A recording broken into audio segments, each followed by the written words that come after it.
I thought I was there for a new series that NBC was doing with directors once a month. The 1959 Western, Rio Bravo, is one of those movies that just feels like Hollywood's golden age. It's a masterclass in building tension, a story of friendship, and a film that made careers. At the center of it all was a star-making performance by a young actress named Angie Dickinson. Playing the quick-witted gambler Feathers, she stood right alongside the biggest movie star on the planet, John Wayne, and completely held her own. That role shot her to superstardom, making her one of the most compelling leading ladies of her time. But what if I told you that for over 60 years, the one person who has consistently avoided watching that iconic performance is Angie Dickinson herself? It sounds like a puzzle. Why would an actress turn away from the very role that made her a legend? For years, people just figured it was modesty or some artistic quirk. But when you dig a little deeper, the story seems to be far more complex, tangled up in a heartbreaking personal tragedy and a quiet self-doubt that has followed her for decades. To really understand the weight of Dickinson's feelings about the film, we have to go back to the late 1950s. This was the end of Hollywood's golden era, a time when the studio system was starting to crack but still had a massive influence. In that world, two of the biggest names were director Howard Hawks and his go-to star, John Wayne. Hawks was a legend, a director who could master any genre, from comedies to gritty war films. He was known for his stripped-down, character-focused style. He wasn't about flashy camera moves. He was about how real people act under pressure.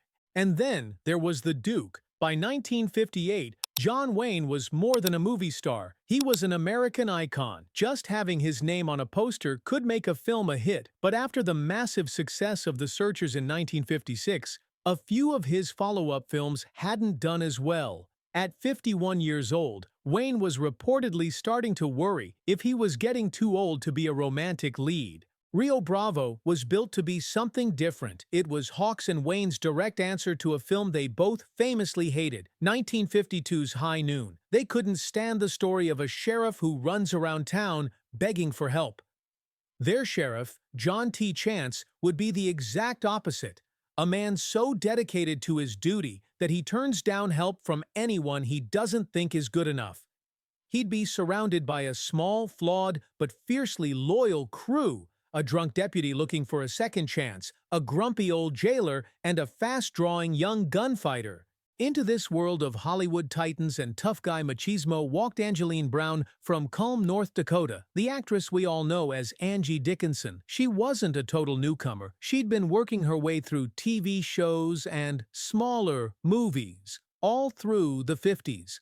She had originally planned on being a writer like her father, a newspaper editor, but winning a beauty pageant put her on the path to Hollywood. When she was cast in Rio Bravo at 27, she was stepping onto a set dominated by giants. The role of Feathers was the opportunity of a lifetime. She wasn't playing a damsel in distress. She was a Hawksian woman, tough, independent, and completely unintimidated by the men in the room. She gave as good as she got, matching Wayne's Sheriff Chance with a playful confidence that just lit up the screen. The public image that came out of Rio Bravo was one of effortless cool. Here was Angie Dickinson, holding her own against John Wayne. Her on-screen chemistry with him was electric. Despite their 24-year age gap, audiences were absolutely captivated. Dickinson herself just waved off the age difference, saying, "It just didn't occur to any of us. I think it was a maturity that we all had. I was never an ingenue." The character of Feathers and the public idea of Angie Dickinson became one and the same. She was seen as confident, secure, and on the road to becoming a major star. The film was a huge hit, and she had stolen scenes from some of the biggest names in the business. By all accounts, it was a Hollywood fairy tale. She had made it. But behind the scenes, a very different story was playing out. The confident image the world saw was a brilliant performance, hiding a deep-seated insecurity that would shape her feelings about the film forever. While audiences were watching the unflappable Feathers, Angie Dickinson was living in a world of intense pressure and self-doubt. The set of Rio Bravo, filmed in the summer of 1958, was an intimidating place for a young actress. Howard Hawks was known for being a tough director with incredibly high standards. And then there was John Wayne. He was Dickinson's childhood hero, and now she was supposed to be his equal on screen. In the years since, Dickinson has always spoken warmly about Wayne, praising his generosity and patience. She's told stories about how he would try to help her relax, even if it meant slowing down the production. He was so respectful of my freshness, she said. Once we sat and talked for about 10 minutes about a scene. That's unheard of. But he was trying to relax me. But even that kindness couldn't quiet the immense pressure she was putting on herself. She was constantly aware of how inexperienced she was compared to everyone around her. She has described that awful feeling of being in the middle of a scene and just knowing it wasn't working, a terrifying moment for any actor, let alone one on the biggest set of their life. This feeling of not being good enough became cemented in her memory of making the film. She has said she believed her own performance was raw and uneven, a self-criticism that has stuck with her for over 60 years. While the whole world was praising her, she only saw her own flaws. She was a working actress who, in her own words, felt she was never in the top category of anything, never on people's lists. That mindset colored her entire experience. The film that should have been a celebration of her talent instead became a record of every insecurity she felt. Watching it wouldn't be a celebration. It would be like reliving every anxious moment of trying to measure up to legends. But that was only half of the emotional story being written on that dusty Arizona set. As she was wrestling with her own insecurities, she found an unexpected friend, someone who understood what it was like to be young in the shadow of giants. This connection is the second, and arguably more powerful, reason Rio Bravo would become such a loaded memory. Her deep friendship with her other co-star, the teen idol Ricky Nelson. In 1958, Ricky Nelson was a full-blown phenomenon. At just 18 years old, he was one of the biggest stars in the world, having grown up on his family's TV show, The Adventures of Ozzie and Harriet, and launching a massive music career. He was the first artist to ever have a #1 song on Billboard's new Hot 100 chart with Poor Little Fool. Now he was cast as the young gunslinger, Colorado Ryan, in a serious bid to become a film star. On a set dominated by older guys like Wayne, Dean Martin, and Walter Brennan, the 27-year-old Dickinson and the 18-year-old Nelson were the kids. They were from a different generation, and that shared experience created an instant bond. Dickinson has consistently spoken about Nelson with incredible warmth, describing him not as a teen idol, but as a kind, gentle soul. He wasn't the arrogant star you might expect. He was quiet, humble, and a total professional.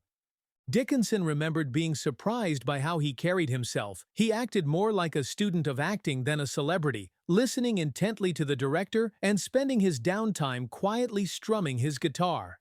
He was serious about his work, wanting to prove he was more than just a pop singer. That humble dedication resonated with Dickinson, who was fighting her own feelings of being an imposter. They found a kind of safe harbor in each other. Their connection was built in small, quiet moments. She recalled how he'd leave little jokes or notes for her to find, simple things to brighten her day. It was a genuine friendship built on mutual respect. On that set, in the summer of 1958, a real, lasting bond was formed. It was a beautiful experience, and it's that beauty, now seen through the lens of a terrible tragedy, that forms the most heartbreaking reason why Angie Dickinson just can't watch Rio Bravo. After Rio Bravo, Ricky Nelson's career kept going, though, like many teen idols, his path shifted. His music career thrived for a few more years, but the arrival of the Beatles and the British invasion changed the landscape. He evolved as an artist, becoming a pioneer of country rock and influencing bands like the Eagles. He even had a comeback hit in the early 70s with Garden Party, a song about being a former teen idol trying to play new music for fans who only wanted the old hits. Through it all, he toured constantly, playing for his loyal fan base across the country. To make touring easier, he had bought his own plane, a vintage Douglas DC-3 that had been built during World War II. But the plane was old and known to have mechanical issues. On New Year's Eve 1985, after playing a few shows in the South, Nelson, his fiancée, and his band boarded the DC-3, headed for a New Year's gig in Dallas, Texas. Sometime around 5 p.m., as the plane flew over northeastern Texas, smoke began to fill the cabin. A fire had started on board. The pilots desperately tried to find a place to land, but the smoke was so thick they couldn't see. Around 5:14 p.m., the plane crash-landed in a field, hitting trees on its way down.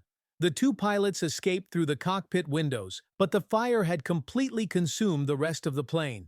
All 7 passengers, Ricky Nelson, his fiancée Helen Blair, and 5 members of his band, were killed.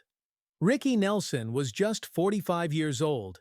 The news was a shock to the entire country. The gentle, familiar face from TV was gone. The immediate aftermath was made even uglier by baseless rumors that the fire was caused by passengers using drugs. However, an 18-month investigation by the National Transportation Safety Board completely debunked this. The NTSB officially concluded that the fire most likely started in the plane's faulty cabin heater, which had reportedly been acting up during the flight.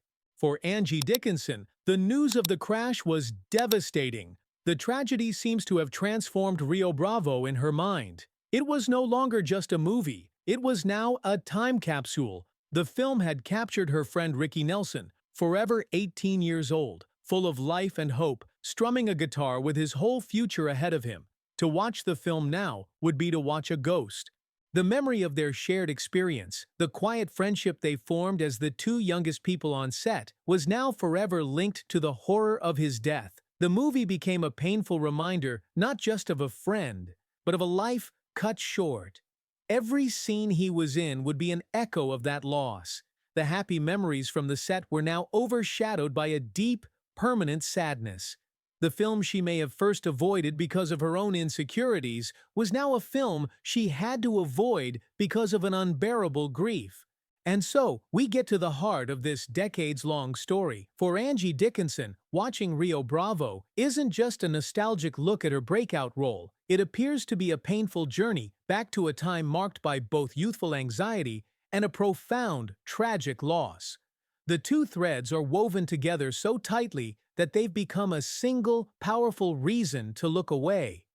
The first thread is about her own work. She doesn't see the iconic feathers that we see. She sees a young actress who was convinced she wasn't good enough, trying desperately to hold her own, and seeing only her own flaws.